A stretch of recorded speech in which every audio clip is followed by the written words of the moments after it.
የአዶናይ ስግጥ ፍምስ ነው የምሁራን ስግጥ ፍርስ ነው ሀገር እያጠፋ ያለው። እውነቱን እንነጋገር።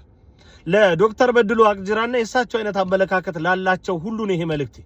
ነጭ እናውራ እንጂ እንደ አቡነ ሉቃስና እንደ ጋሽ ታዲዮስ እውነት ተናግሮ የመሸበት ማደር እንዴት ያስደስታል። ማን ነው ኢትዮጵያ ውስጥ ጥፋትን እያመጣ ያለው? ኢትዮጵያ በምሁራንና በልሂቃን አስተሳሰብ እየተረፈች ነው ወይ? በእንደናንተ አይነቱ የትምህርት ዝግጅት ኢትዮጵያ እየዳነች ነው ወይ? ማን ነው ትውልድን እያቀነጨረ ያለው?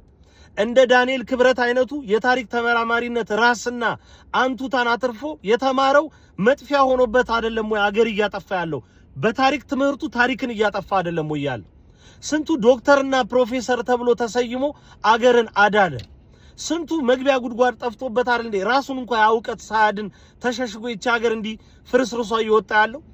ኢትዮጵያ በማን ነው እየጠፋች ያለችው? እውነት ለመናገር ማለት ቁጭ አድርጉት እስቲ ጠረጴዛ ላይና መርምሩ።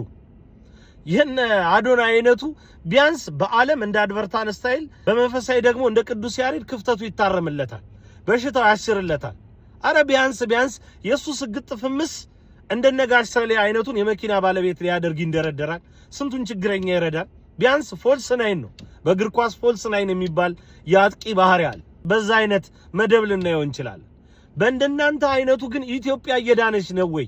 ስንቱ ሞት እየተከተለ ያለው በምሁራን በፖለቲከኞች ቀመር አይደለም ወይ? መቼም የሀገር አንድ የምሁርነት ቶፕ ነው የሚባለው በእርግጠኝነት መሪነት ነው። ራሱ መሪው ደንቆሮ ቢሆን በዙሪያው ያሉ አማካሪዎች የትምህርት ዝግጅታቸው ሃይ ስለሆነ ብዙ ያውቃሉ ይጠነቀቃሉ ተብሎ ይታሰባል። ታዲያ ከሰው ነፍስ ሳር በልጦበት አይደል እንዴ እጅ ባፍ ሊያስጭነን በዛ ወዲያና ወዲ የሚሯሯጠው? ከዚህ በላይ መቀንጨር አለ? ከዚህ በላይ እንደው መግቢያ መውጫ ማጣት አለ? ምሁራን ስንቱን እንዳይጥ ሞከራችሁበት፣ ስንቱን ፍልስፍና ኢትዮጵያ ላይ አራገፋችሁ።